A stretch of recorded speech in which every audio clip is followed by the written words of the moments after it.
എടാ, നീ ടി വിയും കണ്ടുകൊണ്ടിരിക്കുകയാണോ? നിനക്ക് എത്ര വയസ്സായി? ഈ കൊച്ചു ടി വിയും കണ്ടുകൊണ്ടാണ് ഇരിക്കുന്നത്. പോയി പണിക്കെന്തിനും പോകണ്ടേ? പോത്ത് പോലെ വളർന്നിട്ട് എന്താ കാര്യം? എന്തൊക്കെയാ പറയുമ്പോ ദേഷ്യപ്പെട്ടോ?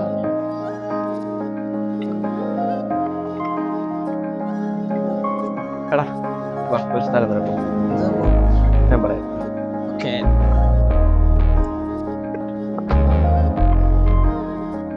എടാ എന്താ സംഭവം നീ പറയാണ്ടെന്ന് പറഞ്ഞേ?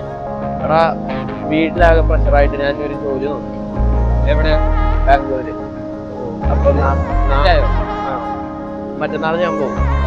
അപ്പൊ രാവിലെ നീ അവിടെ ഉണ്ടാവും. അത്യുന്നതന്റെ സംരക്ഷണത്തിൽ വസിക്കുന്നവനും സർവശക്തന്റെ തണലിൽ കഴിയുന്നവനും കർത്താവിനോട് എന്റെ സങ്കേതവും എന്റെ കോട്ടയവും ഞാൻ ആശ്രയിക്കുന്ന എന്റെ ദൈവവും എന്ന് പറയും. അവിടെ നിന്നെ വേടന്റെ കെണിയിൽ നിന്നും മാരകമായ മഹാമാരിയിൽ നിന്നും രക്ഷിക്കും. തന്റെ തൂവലുകൾ കൊണ്ട് അവിടുന്ന് നിന്നെ മറച്ചുകൊള്ളും. അവിടുത്തെ ചിറകുകളുടെ കീഴിൽ നിനക്ക് അഭയം ലഭിക്കും. അവിടുത്തെ വിശ്വസ്തത നിനക്ക് കവചവും പരിചയവുമായിരിക്കും. രാത്രിയിലെ ഭീകരതയും പകൽ പറക്കുന്ന അസ്ത്രത്തെയും നീ ഭയപ്പെടേണ്ട. ഇരുട്ടിൽ സഞ്ചരിക്കുന്ന മഹാമാരിയെയും നട്ടുച്ചയ്ക്ക് വരുന്ന വിനാശത്തെയും നീ പേടിക്കേണ്ട. നിന്റെ പാർശ്വങ്ങളിൽ 1000 മരിച്ചു വീണേക്കാം, നിന്റെ വലതുവശത്ത് 10,000. എങ്കിലും നിനക്ക് ഒരനർത്ഥവും സംഭവിക്കില്ല.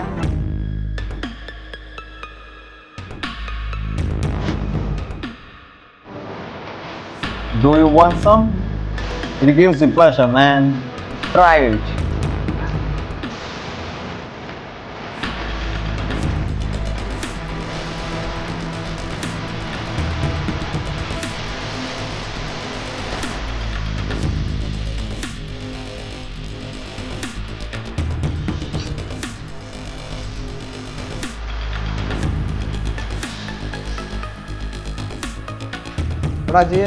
ഞാൻ കഴിഞ്ഞ ദിവസം നിന്ന വർക്ക് എന്തായി? അത് 2 ദിവസത്തിനുള്ളിൽ. 2 ദിവസമോ? എടാ 2 മണിക്കൂർ കൊണ്ട് തീർക്കാവുന്ന പണികളത്. എടാ 7 വെച്ചിട്ടാണ് 1/2 മണിക്കൂർ കൊണ്ട് പണി തീരും. ഇനി അങ്ങോട്ട് 2 ദിവസം? അത് നാളെ തന്നെ നീ കംപ്ലീറ്റ് ചെയ്ത് തന്നോണോ? അല്ലെങ്കിൽ വേറെ പണി നോക്കി പോകാൻ നോക്ക്.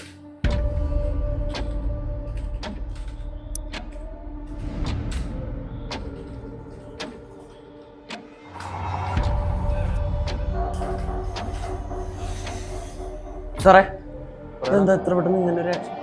കമ്പനിയിലടാ ലേ ഓഫ് നടന്നുകൊണ്ടിരിക്കടാ. ഒക്കെ വന്നില്ലടാ. കുറച്ച് ആൾക്കാരൊക്കെ പറഞ്ഞു വിടുകയാണ്. വേറെ പണി നോക്കേണ്ടി വരും. സാറേ ഇത്ര പെട്ടെന്ന്? വേറെ ഓപ്ഷൻ ഇല്ലടാ. ഇന്ന് ഞാൻ നാളെ നീ അത്രേ ഉള്ളൂ. ഹലോ, നീ എവിടെയാടാ? ഞാൻ നാട്ടിലെത്തി. ഇന്നലെ അവിടെ നിന്ന് പോന്നു. അപ്പോൾ ഇന്നലെ തന്നെ എത്തി ഞാൻ.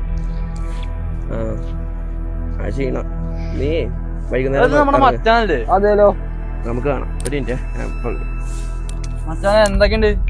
സുഖല്ലേ? പിന്നെ ബാംഗ്ലൂർ എങ്ങനെയുണ്ട്? ബാംഗ്ലൂർ ഫുള്ള് പണിയാടാ. സ്ട്രെസ്, പണീൻ്റെ സ്ട്രെസ്, അങ്ങനെയൊക്കെ. ഞങ്ങൾക്ക് ഒരു സാധനം കൊടുക്കുന്നു.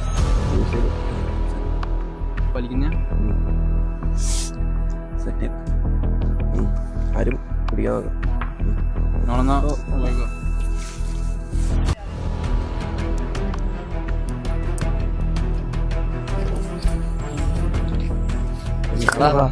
വിശേഷം? എന്താ ബാംഗ്ലൂരിന് തോന്നി? എൻ്റെ പണി വേടാ. എന്തുറ്റി?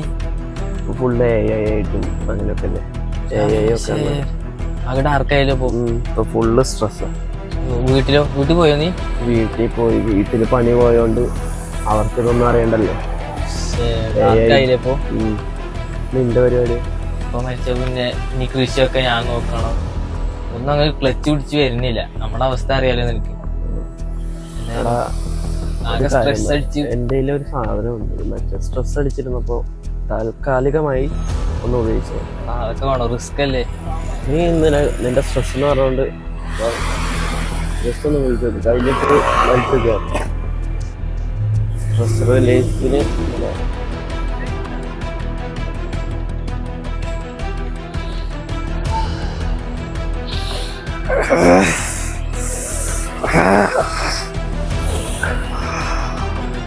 തീരെ പറ്റണില്ല. കിടക്കട്ടെ, കുറച്ച് കഴിയുമ്പോൾ ശരിയായിക്കോളും. പോവാട്ടോ.